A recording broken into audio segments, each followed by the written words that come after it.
চলুন আপনাদের সঙ্গে অনেকদিন পরে একটা ভ্লগ নিয়ে চলে আসলাম। আমার কিছু সমস্যার জন্য ডাক্তারের কাছে গেছিলাম। তার জন্য ভাবলাম যে কিছু ভ্লগ করাই হয় না আপনাদের সঙ্গে, কোনো ভিডিও শেয়ার করাই হয় না। তার জন্য আজকে এই ভ্লগটাই নিয়ে চলে আসলাম।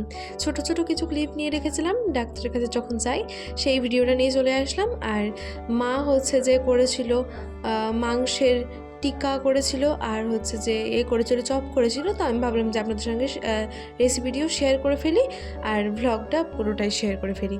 তো চলুন আজকের এই সুন্দর ভ্লগটি শুরু করা যাক। তো আম্মা এই মজার টিকাটা বানিয়েছিল এই যে মাংস দিয়ে। তো মাংসটা প্রথমেই নিয়ে নিয়েছি, আর হাড় ছাড়ানো মাংস লাগবে। আর হচ্ছে যে চর্বি অল্প অল্প আছে, বেশি নেই। চর্বি বেশি থাকলে এটা আবার হবে না। চর্বি নেই বললেই চলে, দেখুন আপনারা। তো হচ্ছে যে হাড় ছাড়ানো মাংসটা এবার একটা মিক্সার গ্রাইন্ডার জারে দিয়ে দিলাম। তো এটা খুবই পাতলা করে পিষে নেব, তারপরে দেখাচ্ছি। এই যে দেখুন, এটা খুব ভালোভাবে কিন্তু পেশা হয়ে গেছে।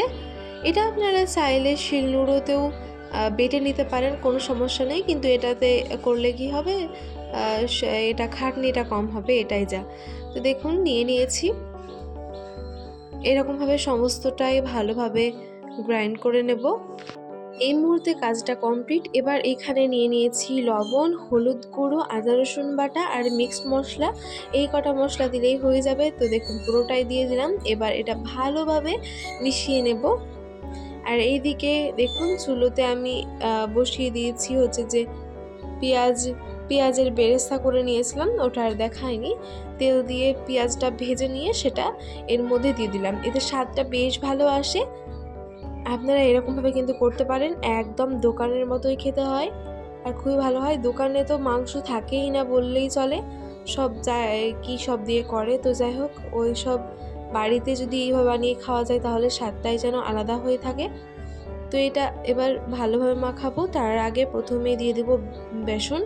বেসনটা পরিমাণ মতো লাগবে, আপনাদের যতটা লাগবে ততটা এখানে অ্যাড করবেন। তো বন্ধুরা, আজকের ভিডিওতে আমি শুধুমাত্র মাংসের টিকাটাই দেখাচ্ছি, চপটা দেখাইনি। যদি আপনারা চান কমেন্টে বলতে পারেন, আমি অবশ্যই শেয়ার করব। তো দেখুন এখন খুব ভালোভাবে এটা মাখিয়ে নিচ্ছি। তো এখানে দেখুন একটু মিট মশলা দিয়ে দিচ্ছি। এটা দিলে বেশ স্বাদটা সুন্দর আসে।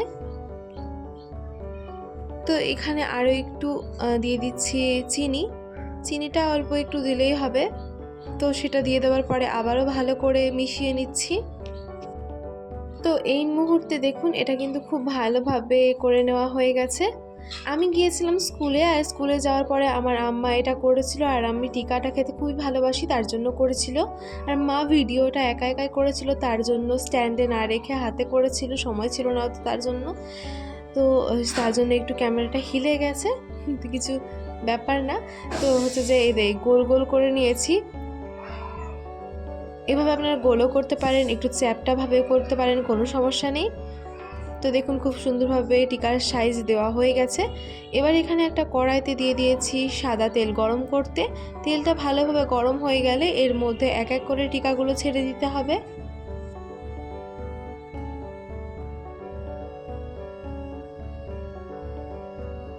তো এই মুহূর্তে আমাদের টিকা ভাজা কমপ্লিট। আর ওইদিকে চপটা আপনাদেরকে করে দেখায়নি, যদি চান তাহলে কমেন্টে জানাবেন। তো টিকাগুলো খেতে খুবই সুন্দর হয়েছিল, চপটাও বেশ অসাধারণ হয়েছিল খেতে। আমার তো এমনিতেই ভালো লাগে, আর এটা আবার বাড়িতে বানানো, এটা হেলদিভাবে বানানো হয়েছে। কোনো রকম না বাজারে বা কিনতে যেটা পাওয়া যায় সেটা কেমন তেলে ভাজে না ভাজে ওটা কোনো ঠিক থাকে না। কিন্তু বাড়িতে করলে কি হয়, একদম ঠিকঠাকভাবে নিজের মতো করে বানানো হয়। তো এই যে, আর আমার হাতের জাস্ট স্বাদ ওয়াও আর ওয়াও, খুবই ভালো লাগে। তো আপনাদের কেমন লাগলো ভিডিওটি কমেন্টে জানাতে ভুলবেন না। একটা ভেঙে দেখাচ্ছি যে কেমন হয়েছে ভেতরটা। ও হ্যাঁ, এখন একটা কথা বলি, আমরা হচ্ছে যে কয়েকটা গোল করেছিল টিকাগুলো, আর কয়েকটা এইভাবে চ্যাপ্টা চ্যাপ্টা করে করেছিল।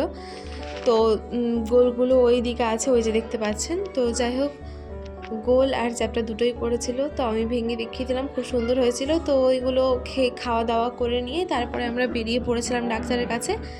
তো এখন চলে যাচ্ছি।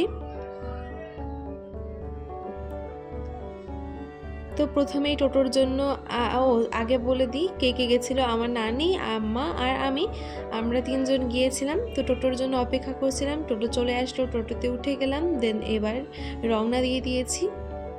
এখন চলে যাচ্ছি সুন্দর রাস্তা দেখতে দেখতে। ভিজে ভিজে একটা গন্ধ, তার কারণ পুরো রাস্তা এখন আছে, ভিজে আছে বৃষ্টি হওয়ার কারণে।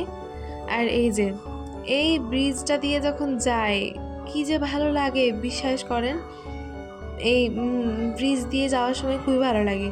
আজকে একটা জিনিস আমি লক্ষ্য করলাম, দেখুন ব্রিজে টোটো থামিয়েছিল, আর আমি এতদিন ধরে এই ব্রিজ দিয়ে যাওয়া আসা করি, যাই আসি, কিন্তু আমি কোনোদিন লক্ষ্য করিনি মণিগ্রামের যেই এনটিপিসি আছে সেই এনটিপিসিটা এখান থেকে দেখা যাচ্ছিল, অত দূরের জিনিস, তাও আজকে আমি প্রথম লক্ষ্য করলাম, এতদিন কোনোদিনই লক্ষ্য করিনি। তো তাই বললাম। তো দেখুন চলে এসেছি, আমাদের গন্তব্যস্থল ছিল হচ্ছে আমাদের জঙ্গিপুর মহকুমা হসপিটালের অপর সাইডে, এই সাইডে এই যে গৌতম রায়ের কাছে এসেছিলাম ডাক্তার দেখানোর জন্য। আর ওই যে ওখানে একটা ফার্মেসি আছে উপর তলায়, তো এখানে হচ্ছে যে নেওয়া হচ্ছিলো, টিকিট কাটা হচ্ছিলো, তো টিকিটটা কেটে নিলাম। আর এই যে একটু বনবন করে ঘুরে ভিডিও করে নিলাম। তারপরে আমার নাম আসলো, দিয়ে আমি ডাক্তার দেখিয়ে চলে আসলাম। ভেতরে তো আর ফোন নিয়ে যাওয়া যাবে না, তো যাই হোক আমি ডাক্তার দেখিয়ে চলে এসেছি। এখন ওই যে উপর ওই নিচে ডাক্তার দেখছে, তো দেখে চলে আসলাম। আর এই যে ওষুধ যা নেওয়ার নিয়ে নিলাম। ওষুধ খেতে তো একেই ভালো লাগে না, তার উপরে আবার এতগুলো ওষুধ, সত্যি বলছি একদম খুবই বিরক্ত লাগছিল। আবার এই সাইডে নানিরও ওষুধ নিয়ে নিলাম, নানিরও কিছু ওষুধ নেওয়ার ছিল। তো ওষুধ সব নিয়ে এবার হচ্ছে যে চলে যাচ্ছি বাড়ি। ওই যে নানি বসে আছে, আর এইদিকে আমিও চলে যাচ্ছি। কিছু গাছ নেবো ভেবেছিলাম, তো গাছ নেওয়া হলো না আজকে, কারণ এখানে টাইম অনেকটাই শেষ হয়ে গেল, সন্ধে হয়ে এসেছে। তো ভিডিও কেমন লাগলো কমেন্টে জানাতে ভুলবেন না। ভিডিও ভালো লাগলে চ্যানেলটিকে সাবস্ক্রাইব করে পাশে থাকা বেল আইকনে ক্লিক করে অল নোটিফিকেশন অন করে দিবেন। আর ফেসবুক থেকে দেখলে পেজটিকে ফলো করতে ভুলবেন না। সবাই ভালো থাকবেন, সুস্থ থাকবেন, ধন্যবাদ।